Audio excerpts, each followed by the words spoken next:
Hola, ¿qué tal a todos? Y estamos aquí de vuelta para ver lo que es la mecánica de la ventilación, correspondiente al tema 2 de nuestro capítulo de fisiología respiratoria. Bueno, vamos a ello. Vamos a empezar hablando sobre una introducción. Vamos a hacer un review de lo que hemos visto en la clase pasada. Hemos tratado sobre la inspiración, hemos tratado sobre la expiración.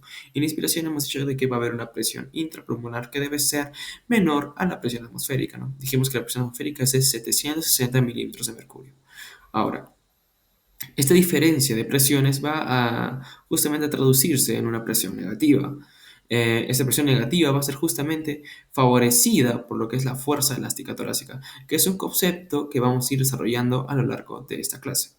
En la expiración, bueno, la presión interpulmonar debe ser mayor a la presión atmosférica. Entonces, esta diferencia de presiones justamente va a generar una presión positiva, como podemos ver acá. Y esto va a ser favorecido por la fuerza elástica pulmonar, que es otro concepto que vamos a ir desarrollando a medida que vamos haciendo la clase. Ok, acá otros detallitos que quise poner que ya tratamos en la clase pasada, que los músculos intercostales se contraen, las costillas se elevan, el diafragma se contrae y tira los pulmones hacia abajo, la caja torácica aumenta de volumen, ¿no? Y el aire entra a los pulmones. Eso es propio del proceso de inspiración. Y bueno, y de la expiración, pues los músculos intercostales se relajan, las costillas bajarán, el diafragma se relajará y la caja torácica disminuirá de volumen y por último el aire saldrá de los pulmones.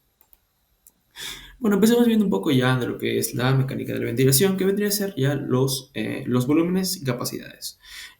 Acá en la imagen de la izquierda podemos ver lo que es correspondiente a volúmenes y también a capacidades. Bastante práctico este gráfico. Bueno, vamos a ir viendo lo que es el primer concepto de volumen inspiratorio de reserva. Como dice su nombre, es un volumen, ¿no? ¿Y de dónde va a partir? Bueno, va a partir desde unos 3000, ¿no? En lo que es cabe nada normal, hasta puede llegar hasta los 5700 por ahí, ¿ok? Entonces, eso correspondería al volumen inspiratorio de reserva, a lo que tú inspiras. Al volumen corriente, bueno, ese es aquel volumen de que entra y sale de los pulmones, ¿no? Es bastante dinámico.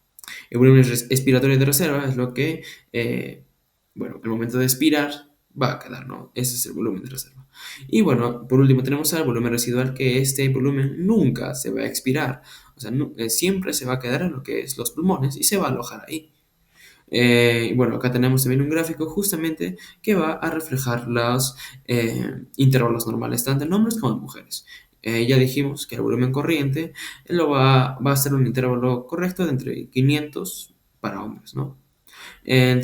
Para volumen de reserva respiratorio de 3000 mililitros para hombres, volumen respiratorio de 1100 para hombres y volumen residual de 1200 mililitros para hombres. Y bueno, acá está para el de mujeres, ¿no? Que correspondería a 400, 1900, 700 y 1100 para los volúmenes corriente, reserva respiratorio, expiratorio y residual respectivamente. Una vez que hayamos entendido esta parte de los volúmenes, vamos a pasar a lo que es las capacidades. Las capacidades no vendría a ser más que otra cosa de la suma de volúmenes. Para ello tenemos a la capacidad inspiratoria, que vendría a ser la suma del volumen inspiratorio de reserva como con el volumen corriente. Esa va a ser la suma.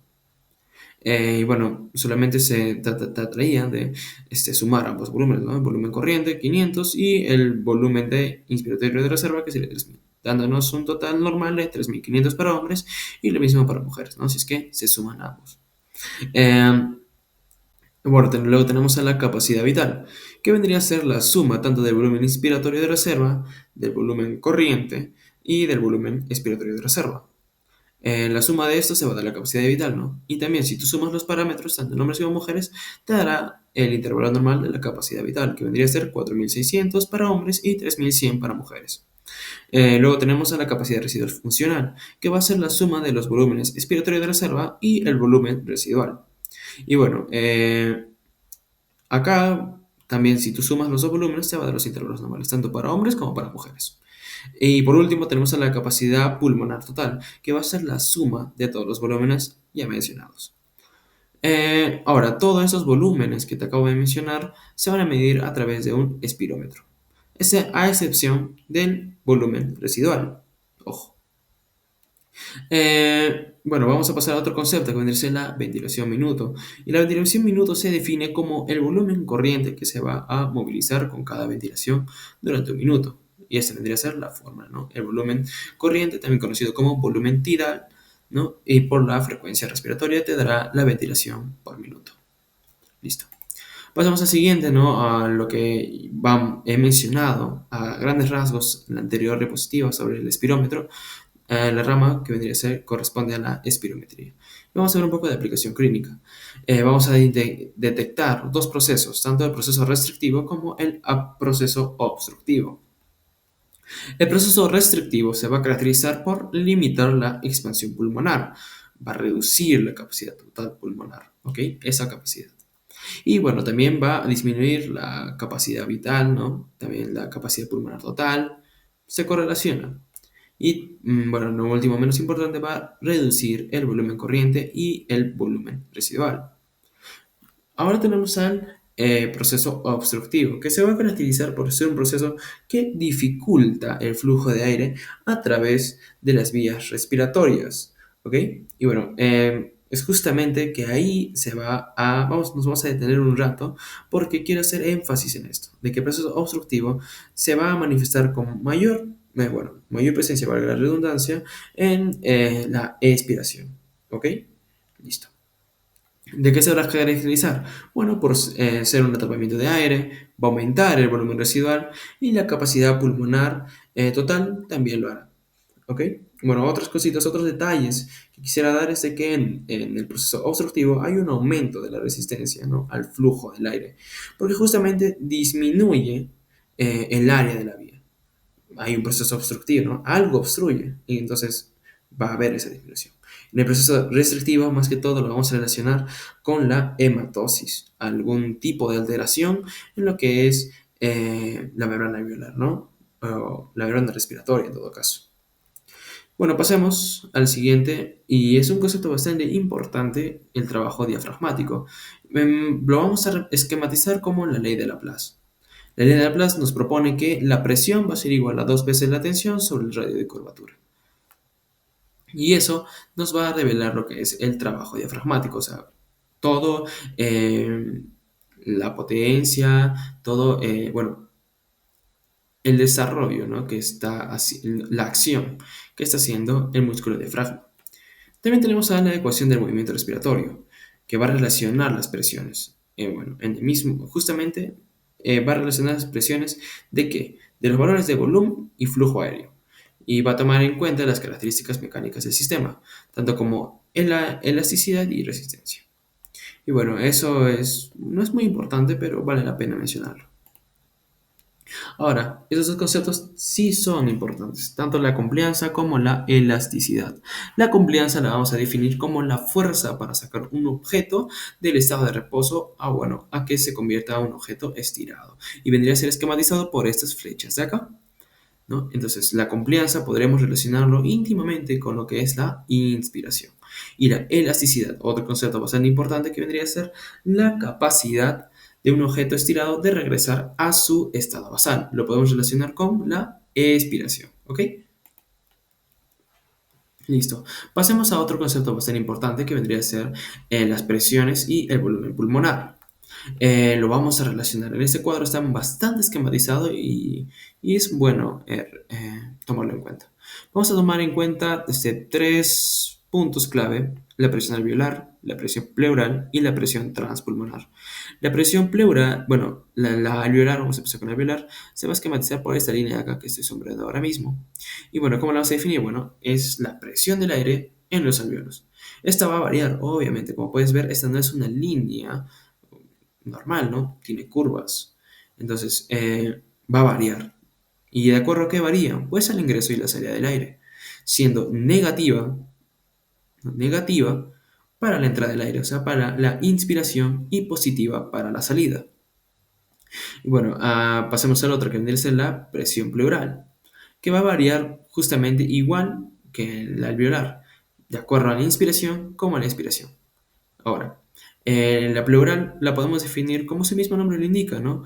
Que es la presión que ejerce el líquido pleural.